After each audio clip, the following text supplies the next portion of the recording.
happy honeymoon ends in horror. That had almost that impact sound of when you have a car accident, then the next thing I was under the water. In Africa, babies are under attack. And my biggest fear was just that he would bite her in the neck and kill her. An Arctic monster is out for blood. I think he was angry and he just threw me to the ground. And a silent stalker feeds on human flesh. I did not cry. I knew that if I made a sound, we would all be taken. What triggered the killer instinct in these animals? And can they be stopped?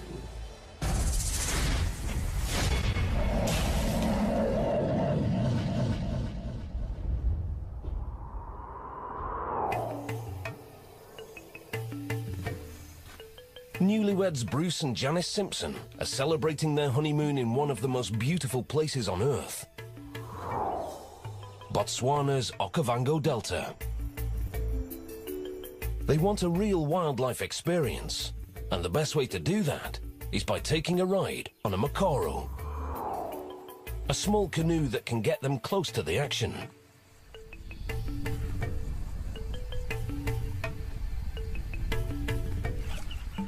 Wildlife is everywhere, and it seems the tour is a success. But on their way back to camp, something massive gets in their way.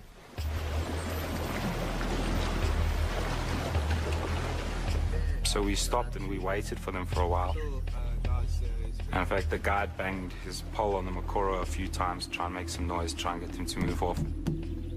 But the elephants don't budge. So the Simpsons look for another route. And we were looking for another channel to basically cut across this waterway to get back to the camp. The new path is barely wide enough to squeeze through.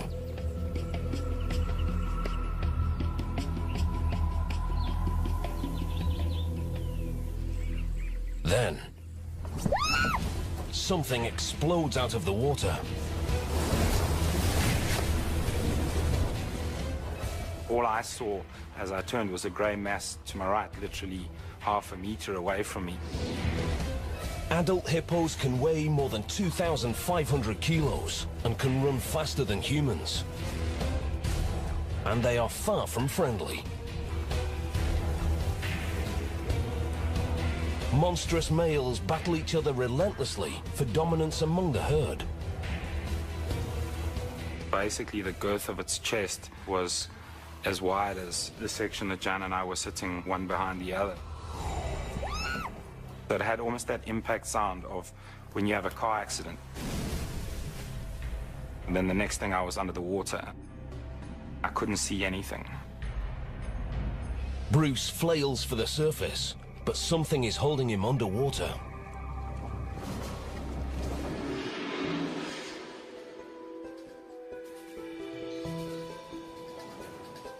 Across the globe, Nina Ollison and Sarah Burke are on an adventure in Spitsbergen, part of the Svalbard island chain.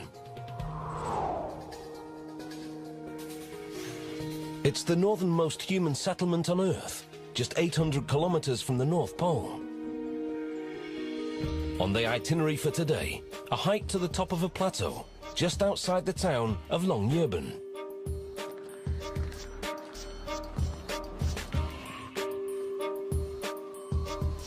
So, I think that maybe we should turn around now. Do you want to head back? Oh no, come on, let's walk a little bit. As the girls head across the plateau, they see one of Santa's little helpers grazing nearby. Oh look, there's a reindeer.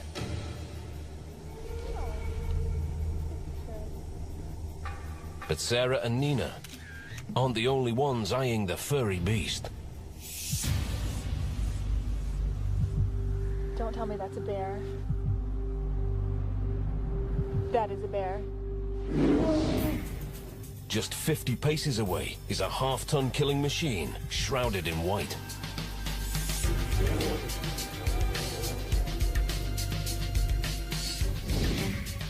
When fully grown, polar bears tower 3.5 meters and wield deadly 5-centimeter claws. They rarely attack humans. But for some reason, this bear seems more interested in the girls than the reindeer. We have to get out of here. Sarah is mesmerized by the bear. Don't look at it! On Spitsbergen, polar bears outnumber humans 2 to 1. That's why most people take a gun with them when venturing into the wild, because a single warning shot usually drives predators away. But Sarah and Nina are unarmed. They do know something about bears and start shouting, hoping to scare it away. But it's not working. They're trapped between the bear and the edge of the plateau. And since Svalbard has no trees, no fallen branches are around to use as weapons. They are completely defenseless.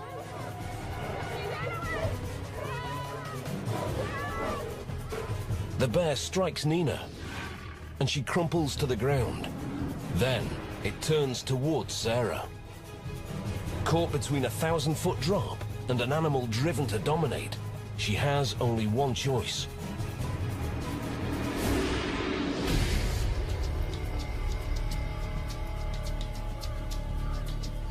It's a hot June morning in South Africa's northern province. Letty Tukana is out walking with a 3-month-old baby girl, Neo. At around 10 o'clock, I went to the bedroom to breastfeed Neo. Neo.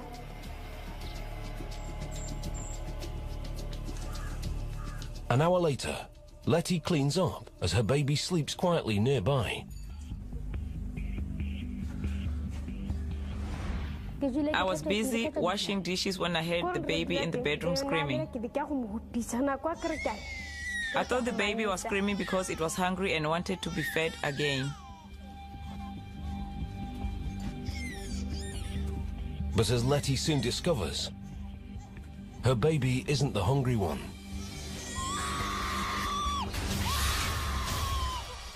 Little Neo is in the arms of a wild baboon.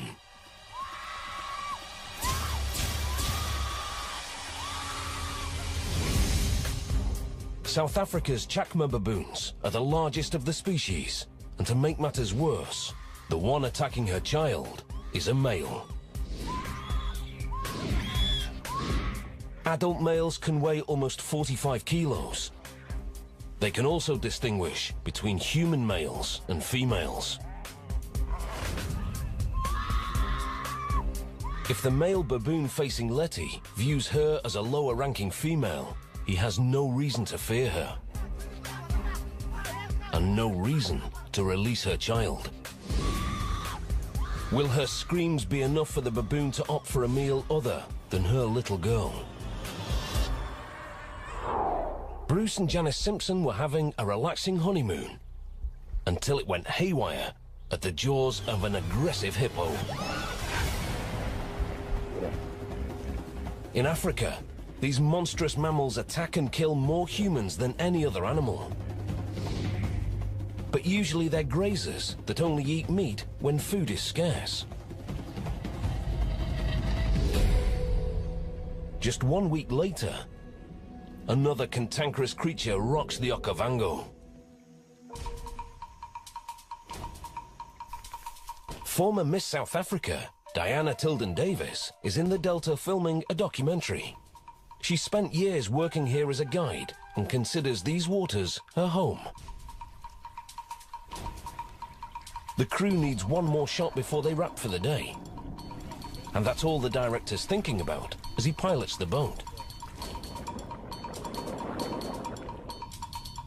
He has no idea what's lurking in the placid waters. Then, without warning, a lone hippo charges. Adrenaline surges through Diana. She strikes the beast with her pole and screams for the crew to scatter.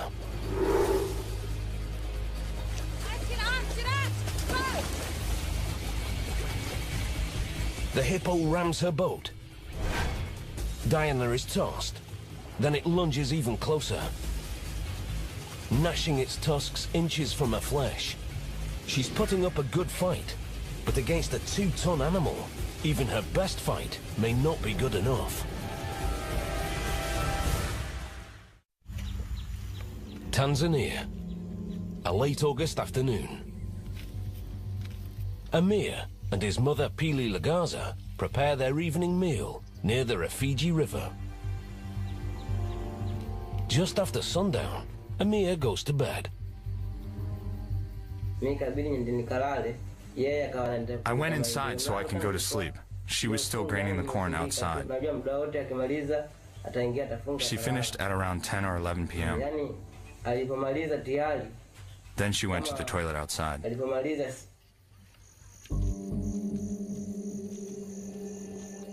A hungry creature has picked up Pili's scent.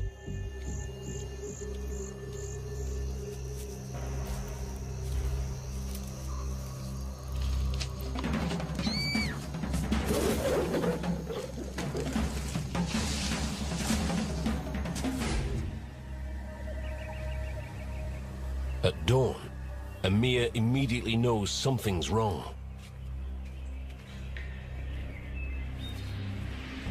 I was wondering where my mother was, so I decided to walk around our house. I saw bloodstains. My heart started pounding after seeing the bloodstains, but I did not lose hope. Then I saw a dress that my mother had on the night before. It was torn and had blood all over it. The trail of blood ends in horror. Then I saw the skull. Everything had been taken from the skull, even the eyes. It's all that remains of his mother. While Pili Lagaza's death was tragic, it wasn't unusual. About 200 people are killed by wild animals in Tanzania every year. Just 2 months later, an 18-year-old named Musa Matupa disappears. The next day, his skull is found. Like Pili, it's the only piece left behind. 3 days later, there is a third victim. And the villagers begin to worry. Something is stalking humans as prey. Local rangers search for the perpetrator. The tracks leading away from the scene confirm their worst fears. Their man-eater is a master of the African plains.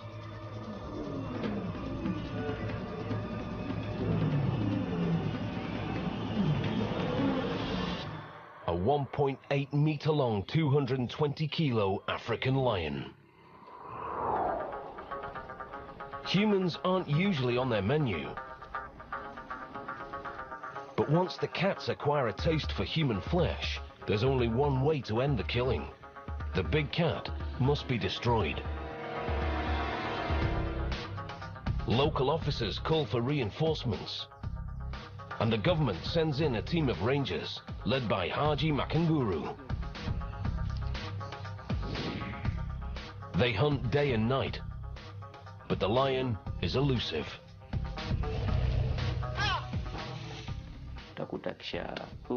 Once it kills in Garango, the next thing you know it is in Manyara. Once it kills there, it moves on.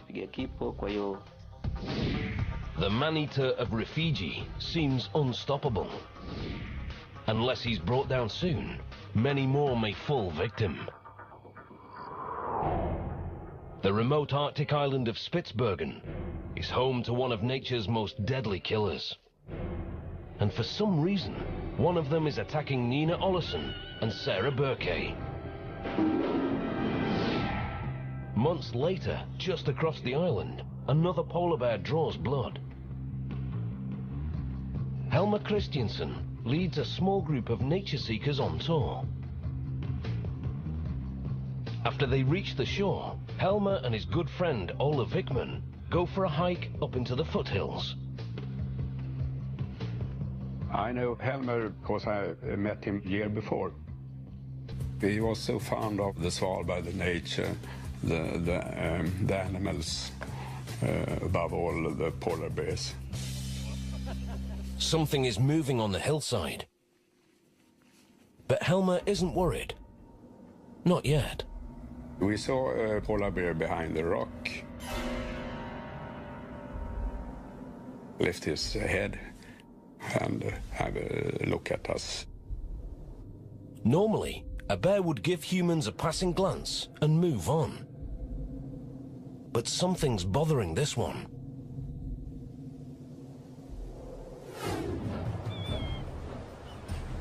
Polar bears communicate with each other using sounds.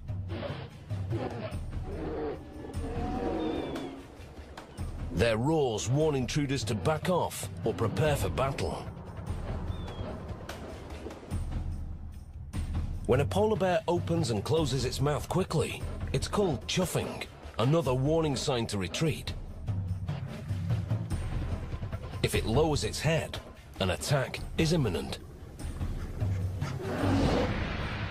Helmer recognizes the warning signs and knows they're in trouble.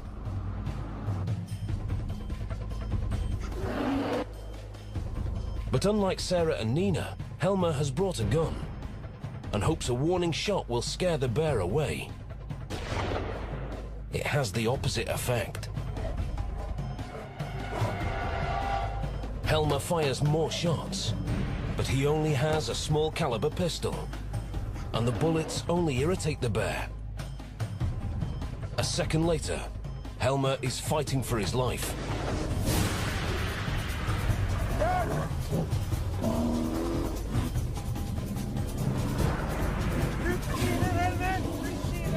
Olna screams for him to pull his knife, but there's no response. He grabs the pistol, but he's never fired it before. I didn't know how to use it. It took a while before I could fire a shot. Finally, Ola fires several bullets into the bear, but they only make him angrier.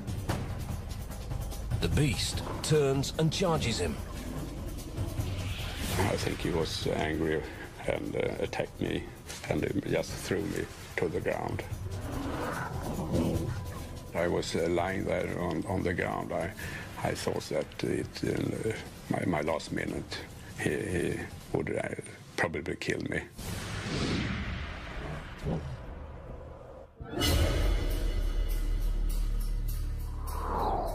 A male baboon sneaks in and grabs Letty Tukana's 3-month-old baby girl, Neo.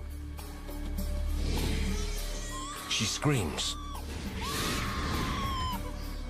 But the baboon just stares, as if mocking her. She has no choice but to run to her neighbor for help. I was busy milking the cow. I heard Letty screaming for help. She was screaming, "Oh my child, oh my child." I threw down everything I was holding. Raymond and Letty race to scare off the baboon.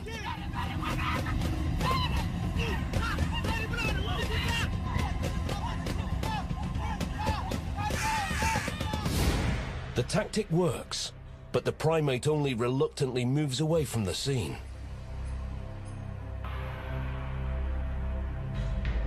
Letty quickly discovers that Neo has suffered a nasty bite to the head. She's alive, but bleeding profusely. When a new alpha male takes over a baboon troop, he'll often kill the offspring of his rivals with a single bite to the head.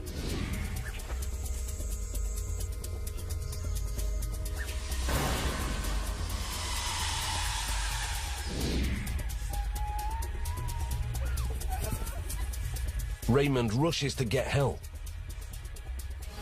but the closest doctor is miles away. Letty cradles her daughter as her young life quietly slips away.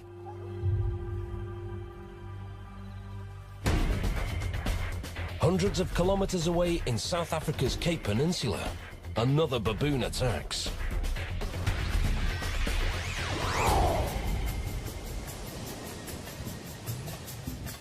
Christina Kotze just finished a short hike with friends on picturesque Cape Point. It was a clear day, beautiful views, no clouds, no rain. Perfect day for a Cape Point outing. We walked up to the car and opened 3 of the car doors. They were standing next to the car, taking off their jackets, and I was putting my baby into her car seat. Out of nowhere, a baboon leaps into her car, inches from a baby. I obviously had to bend down into the car to fasten her buckle. The next moment I looked up and I saw a male baboon sitting next to her on the car seat. He was definitely bigger than I am. And he had huge fangs about this size. And that's what you see. You just see fangs, teeth. Male baboons are armed with razor-sharp canines. They're used for self-defense and for fighting rival males in constant bloody battles. Winners get the pick of mates. Losers get the leftovers. Now Christine is face to face with one in her car. My first reaction was just to try and get my child out of the car. I realized it was not possible as she was first of all secured by her seatbelt and her baby seat was secured by the car seatbelt, so it was impossible to just yank her out of the seat. And my biggest fear was just that he would, basically bite her in the neck and kill her. An African paradise is about to become hell on earth. 2 tons of hippo is targeting newlyweds Bruce and Janice Simpson.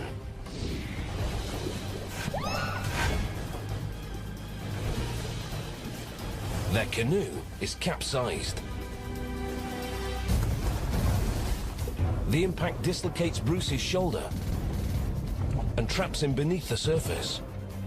The force of it pushed me right down into the mud. I knew the water was only just above my head. I was at risk of drowning. But Bruce isn't giving up that easily. The first thing, I looked for my wife. I couldn't see her. She wasn't there. The Makoro wasn't there. She was nowhere to be seen. His heart hammers in his chest as he searches frantically for his new bride. What he finds chills him to the core. I rushed over and I turned her over. And she had been bitten through the chest, in the front and through the back.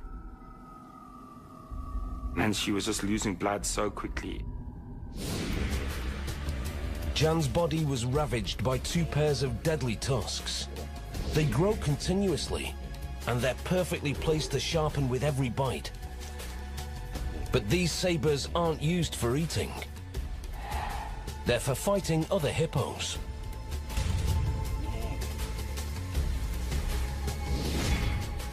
Battles between competing males are long,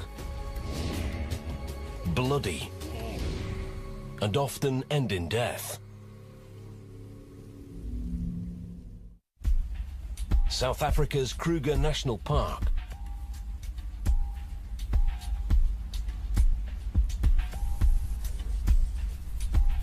Danny Meany, his wife Anneke and their niece are enjoying a weekend getaway of hiking and wildlife.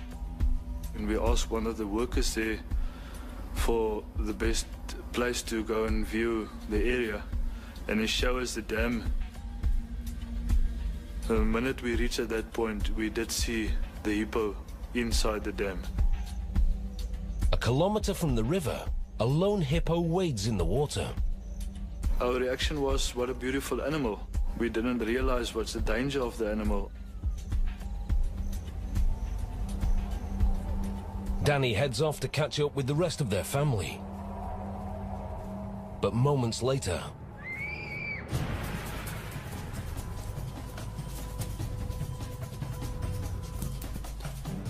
and she said, no, the hippo did bite Aniki. Danny races to his wife. I've called her and said, Aniki, where are you? Seconds later, he finds her with life-threatening wounds.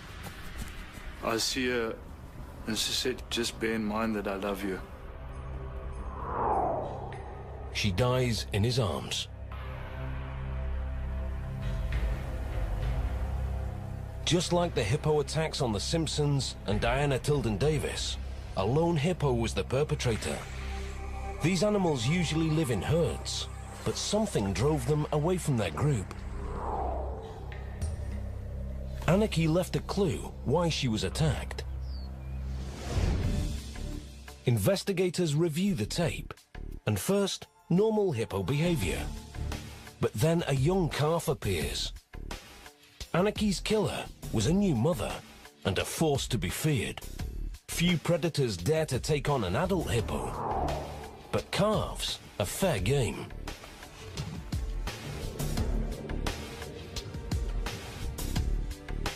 Lions, hyenas, even pythons will feed on these young hippos. Mothers fiercely defend their offspring, attacking any potential foe, even humans.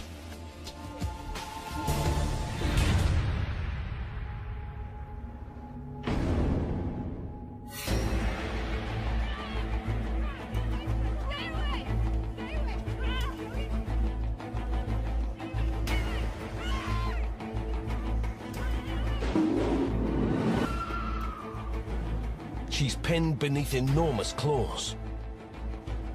Next, he stares at Sarah, baiting her to make a move.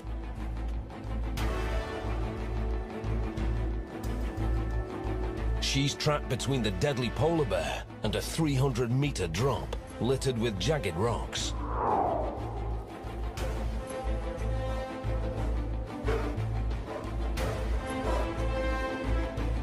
With no other way to help her friend, Sarah does the unthinkable.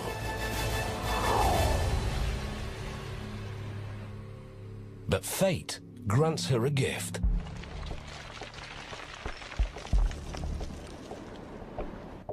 She walks away with nothing more than a broken wrist. In shock, she stumbles back to town and alerts the police. Aina Moster was on the first response team. She was hysteric in the phone, but her friend was attacked by Isbjörn. It was, of course, we had to do immediately what we could.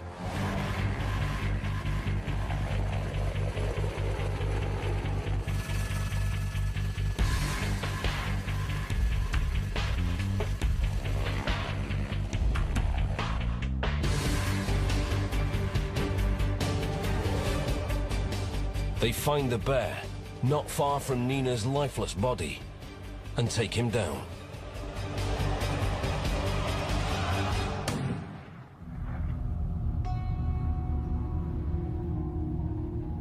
But Sarah's darkest fears are confirmed.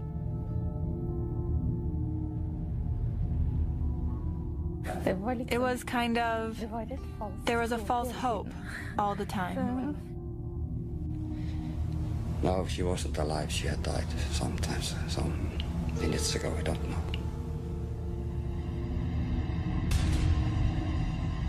Investigators look for a motive and learn that right before the bear charged, a huge plane flew overhead, the C-130 Hercules.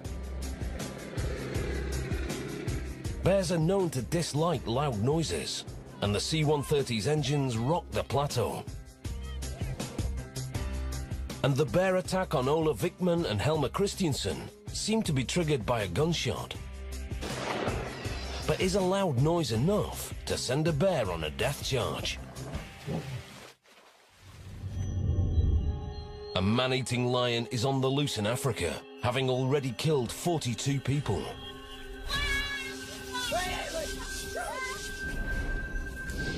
Locals call the cat a spirit lion, an evil beast invisible to human eyes.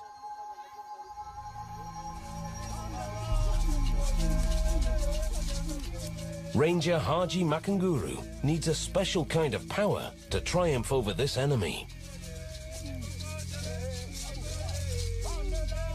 So a team of local bush doctors performs rituals, hoping to defeat the lion's deadly magic.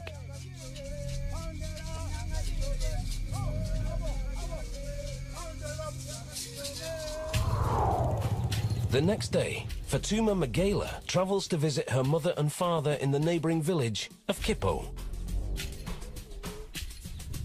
Fatuma is in mourning. 15 months ago, she witnessed a badly scarred lion kill and eat her husband. Over dinner, they discuss the lion's latest attacks. After supper, we talked for a while, then we went to sleep. Silently, the man-eater of Rufiji leaps up their 3-meter wall and dives through the roof. We were in a deep sleep, then I heard my mother screaming. My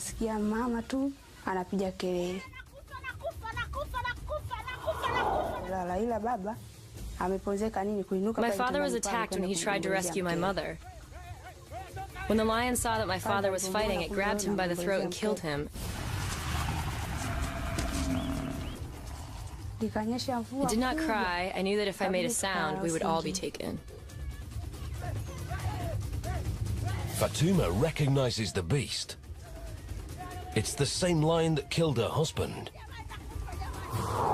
Within seconds, her parents meet the same gruesome end.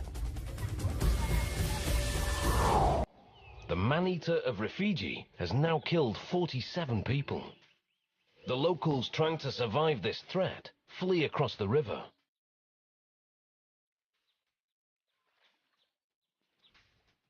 Lions don't typically like to swim, but are perfectly willing to do so when there's food at stake.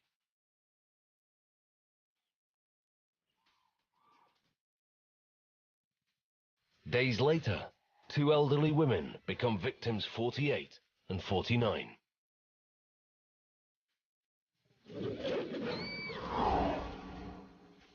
Once again, Ranger Haji Makanguru is called to the scene. This time the trail is fresh. And before long, a mob of bloodthirsty locals joins the hunt. They beat a trail along the river, driving the lion towards the ranger. Haji is now the predator.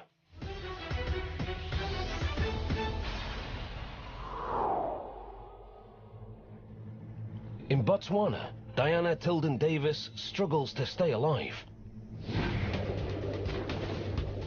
A ferocious hippo is attacking her crew, charging the boat again and again, and causing Diana to slide into striking distance. The animal lunges and snaps its huge teeth through Diana's calf.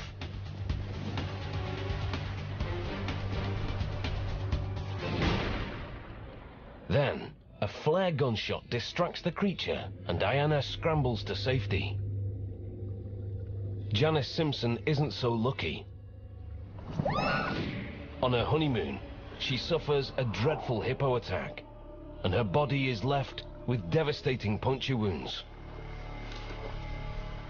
She had been bitten through the chest. She'd been bitten in the head, and she was just losing blood so quickly. 2 hippo attacks just days apart in the same African paradise. Something triggered this devastating rage. Why were both of these herd animals alone? He was definitely trying to hide. Because he was quite big and it was quite shallow, he had made a little sort of wallow in the sand to get completely under the water. The hippo must have been submerged and crouching in the water. So the water couldn't have been deeper than a couple more feet where the hippo was hiding. There's no ways it could have been there unless it was crouching. Diana remembers another gruesome detail. When he came for us, his mouth was open. Lots of cuts and gashes in his mouth. His ear had been chewed on and his face was all scarred and open. They were all fresh wounds. Only another hippo could have inflicted this type of punishment. It's been relatively dry in the Okavango this season, forcing the hippos into close quarters.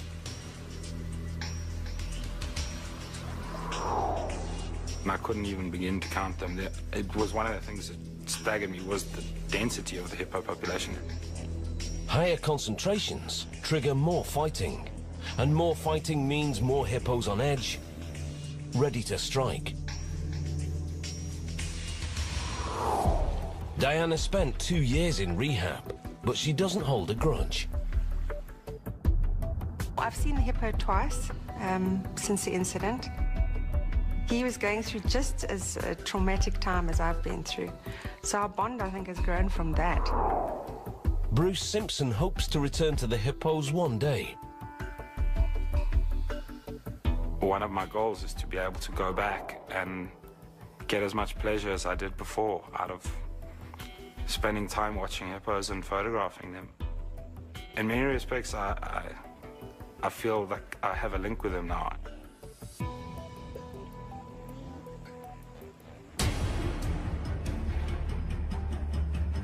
A polar bear threatens the lives of Ola Vickman and Helmer Christiansen.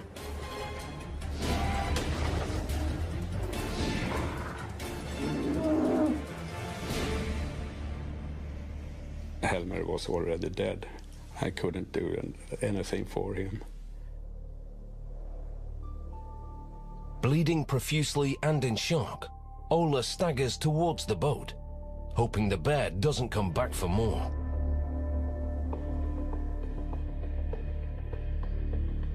He makes it back to town, and the police move in to retrieve Helmer's body. The bear is waiting, but it's no match for a high-powered rifle. Investigators search for clues as to why 2 bears attacked, seemingly unprovoked. Both were young, aggressive males. But another cause may be contributing to the attacks.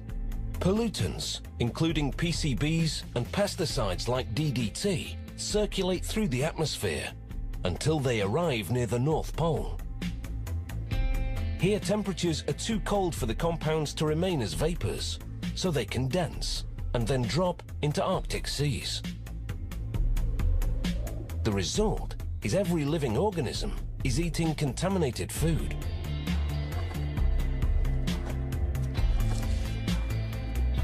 These poisons have been known to mimic hormones, and the results can be devastating during adolescence. Inexperienced, chemically unbalanced male bears could attack anything, at any time.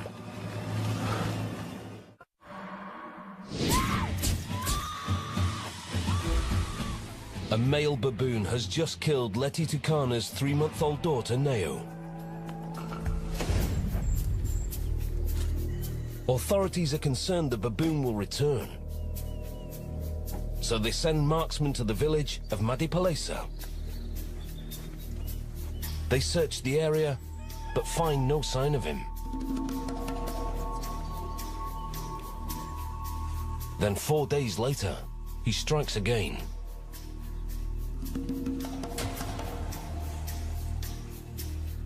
The baboon was found inside the compound.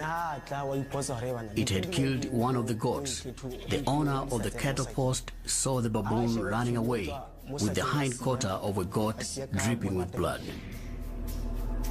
Again, the baboon is alone. And again, he escapes. Maybe the creature wasn't looking for a baby and confused Neo's cries with the bleating of a goat.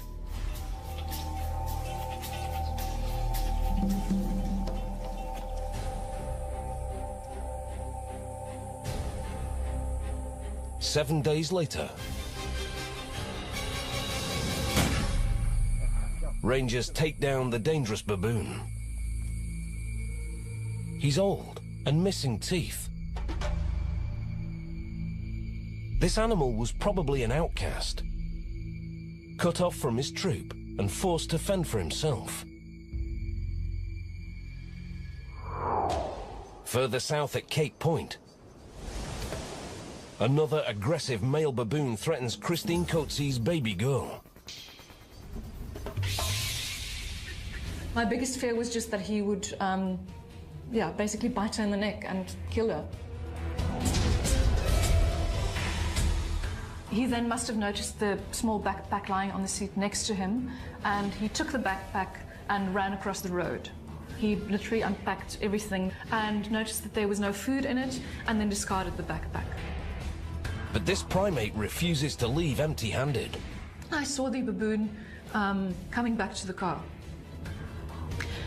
I then closed the car door because what I wanted to prevent most of all was the baboon getting back into the car with my child. And I was basically standing with my back against the car door, and he was sitting in front of me. I didn't know whether to look at him or to not look at him. I didn't know whether I should back away, and the next moment the baboon ran up to me and bit into my lower arm.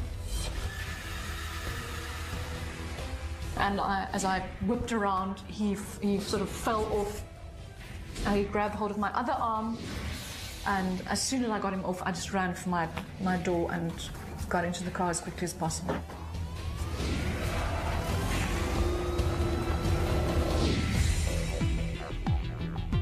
The troop of baboons on Cape Point is constantly fed by tourists, which makes them aggressive.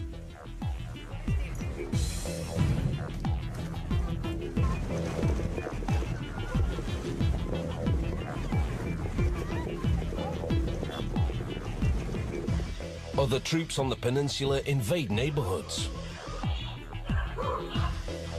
In a matter of minutes, homes are completely ransacked by these hungry primates. They're protected on the peninsula, but in the rest of the country, these monkeys are considered vermin.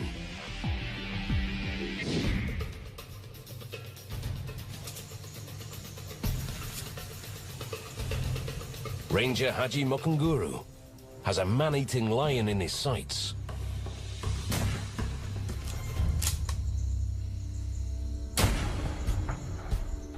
The marks on the lion's neck leave no doubt. This is the one who killed nearly 50 people.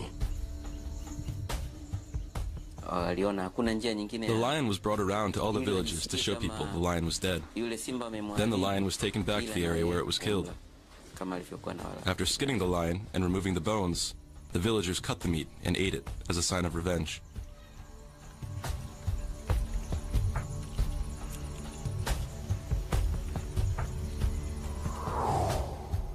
One of the largest cases of man-eating is finally over. But what turned this lion onto the taste of human flesh? His remains tell the story. The cat's left canine tooth is normal, perfectly vertical, but his right canine is damaged, broken, and tilted forwards. A big cat's teeth are his most prized possessions, but they're vulnerable weapons. The hooves of twisting zebra and buffalo can shatter teeth and jaws.